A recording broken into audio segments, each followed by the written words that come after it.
Deuxièmement, Zongo Billy, Pasco Bila Pariwende, Ouedraogo Ismaël a payé à l'État, et Madame Yen Zongo Lor a payé à l'État burkinabé la somme de 135 millions de francs CFA, et ce, solidairement.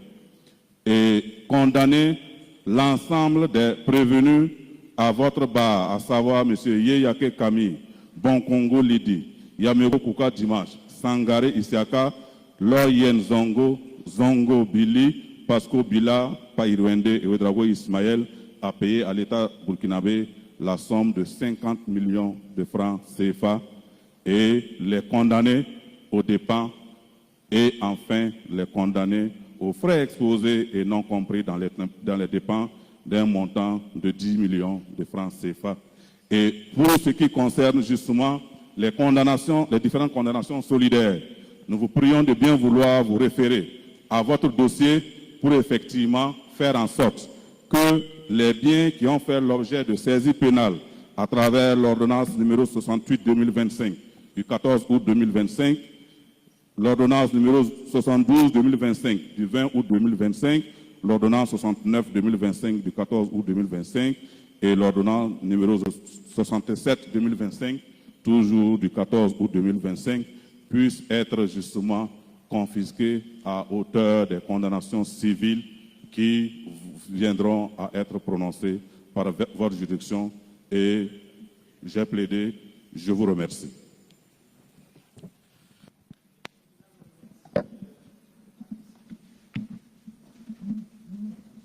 Partie civile et réclamation. Et à présent, donne la parole au ministère public pour ses réquisitions.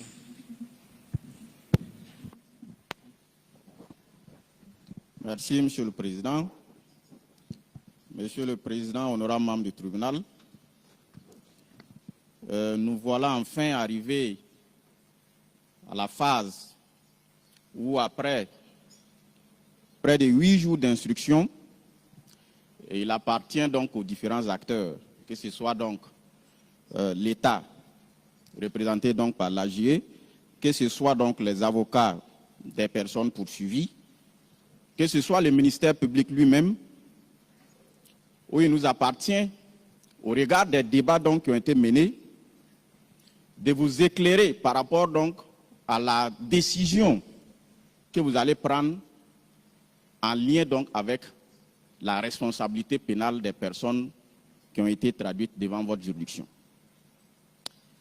À cet égard, Monsieur le Président, honorable membre du tribunal, le ministère public voudrait articuler donc ces réquisitions autour des points suivants. Le premier point donc qui sera consacré à des observations préliminaires.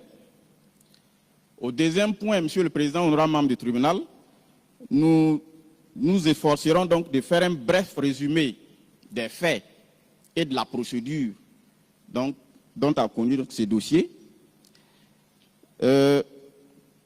Et en quatrième point, donc, Monsieur le Président, du moins en troisième point, nous allons un peu revenir sur l'exception d'incompétence qui a été soulevée donc, concernant plus spécifiquement donc, Mme Zongo Yen-Lor.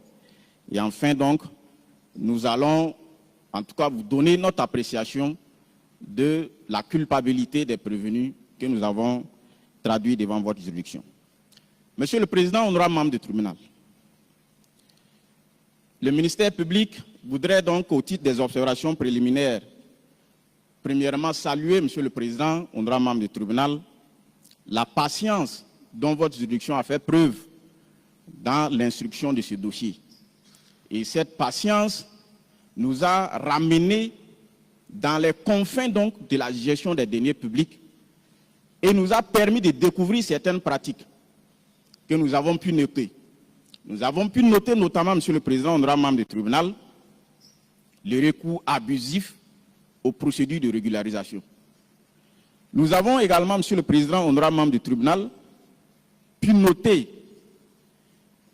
certaines libertés donc, que les gens prenaient avec les deniers publics, notamment l'émission de chèques sur des comptes sans tenir compte justement de la spécificité de chaque compte. Je vais parler donc de la régie et du compte renforcement social, dont l'objet est bien précisé, qui est destiné donc à l'acquisition de vivres au profit des personnes donc déplacées internes. Monsieur le Président, honorable membre du tribunal, nous avons pu également noter des insuffisances dans le contrôle même de la gestion des deniers publics. Il faut noter, Monsieur le Président, qu'en dehors donc des contrôles externes qui sont généralement effectués donc par la SCLC, il y a des contrôles internes. Et dans notre dossier, ce contrôle interne devait être assuré donc par M. Yé, qui était à l'époque le supérieur hiérarchique donc de M. Tienya.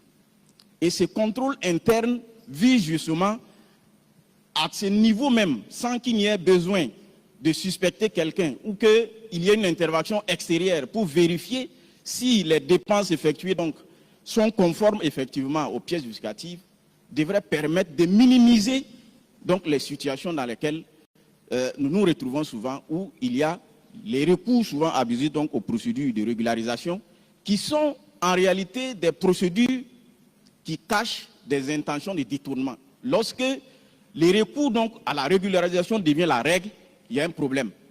Il y a des principes qui régissent la gestion des deniers publics. Et la régularisation ne saurait constituer donc le principe de la gestion des deniers publics. Alors, Monsieur le Président, honorable membre du tribunal, c'est pour dire que ce procès, au-delà ou indépendamment même de la décision à intervenir, a permis à l'État de noter certaines réalités. Ça interpelle l'État quant à notamment la révision des textes ou encore l'institution d'autres niveaux de responsabilité ou encore la démultiplication donc, des niveaux de contrôle. Parce que ce qu'on a pu constater, si on avait effectivement associé la Banque des dépôts du Trésor dans les processus de vérification donc, de la dépense publique, je ne pense pas, Monsieur le Président, honorable membre du tribunal, qu'on aurait pu émettre autant de chèques et faire donc des retraits sans que le Trésor public, au regard des pièces justificatives que nous trouvons, il devait accompagner donc ces chèques pour s'assurer effectivement que ces chèques-là correspondent à des expressions effectives de besoins.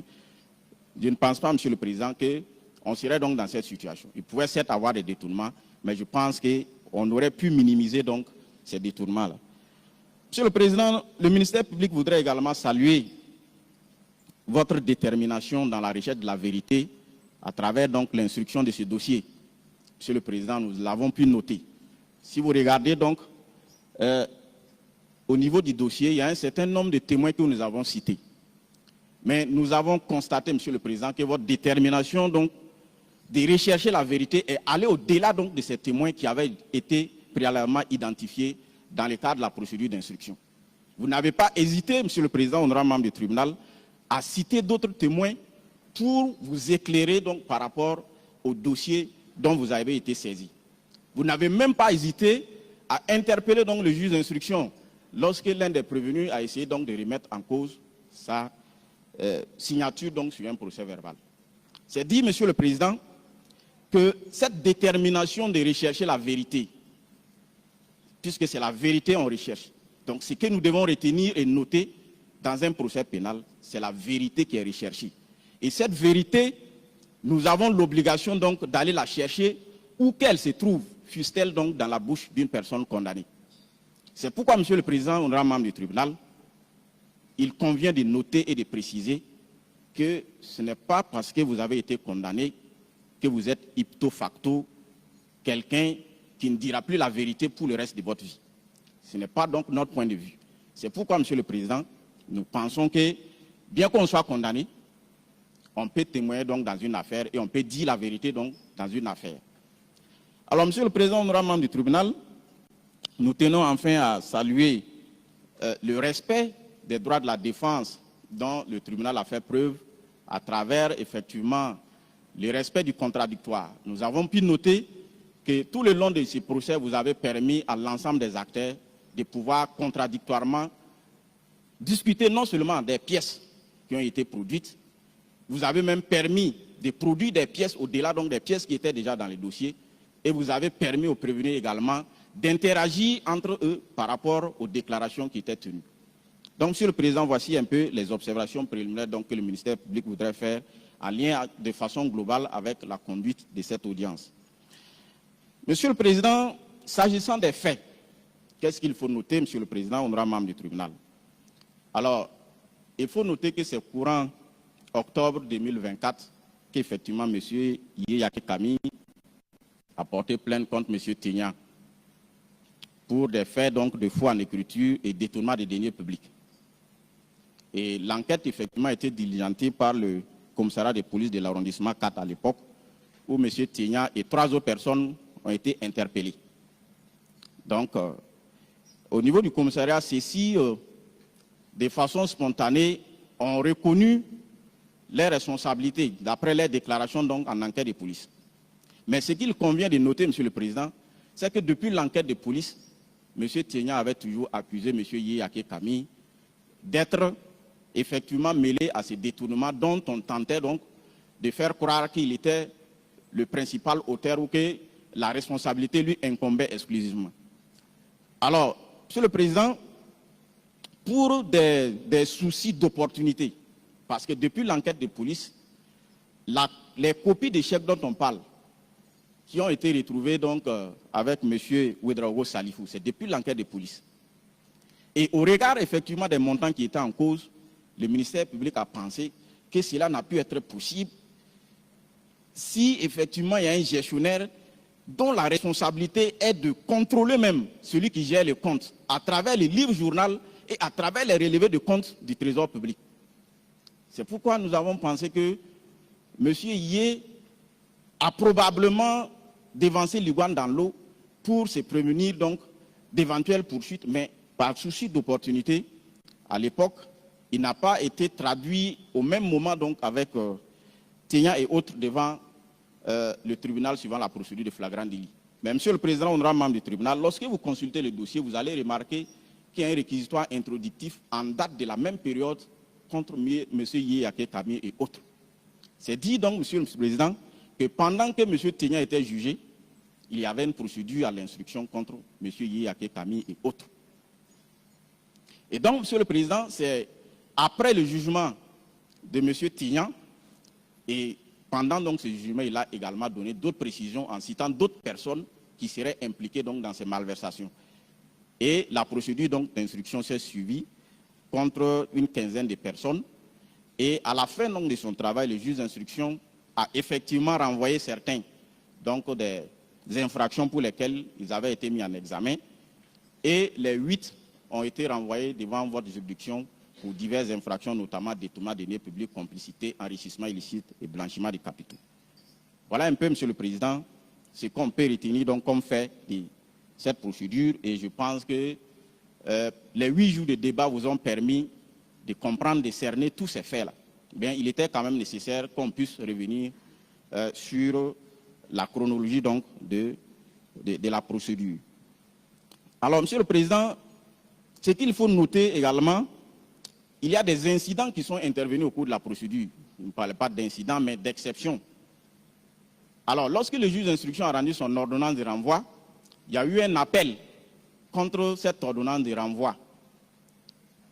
Et lorsque le ministère public a consulté les dispositions relatives donc à l'appel, puisque ces dispositions-là précisent les conditions dans lesquelles on peut faire appel, qui sont ceux qui peuvent faire appel. Nous avons constaté que, au regard de la portée de l'appel, donc puisqu'il s'agit des avocats de Mme Zongo, hier lors qui avait fait appel de cette ordonnance-là, nous avons remarqué qu'ils n'avaient pas le droit de faire appel. Les droits d'appel ne leur étaient pas ouverts contre l'ordonnance de renvoi devant le juge d'instruction. Et convaincu donc d'être dans les droits, le ministère public a bien voulu programmer le dossier. Et nous avons effectivement programmé le dossier malgré l'appel qu'ils ont interjeté, bien qu'ils n'avaient pas donc le droit de le faire. Et c'est justement à la première programmation, lorsqu'ils ont constaté qu'en dépit de cet appel, le dossier a toujours été programmé, on s'est retrouvé devant le tribunal et subitement cet appel-là s'est mué en un recours en inconstitutionnalité devant le Conseil constitutionnel. Le recours qui a été déposé le jour même où le dossier avait été programmé.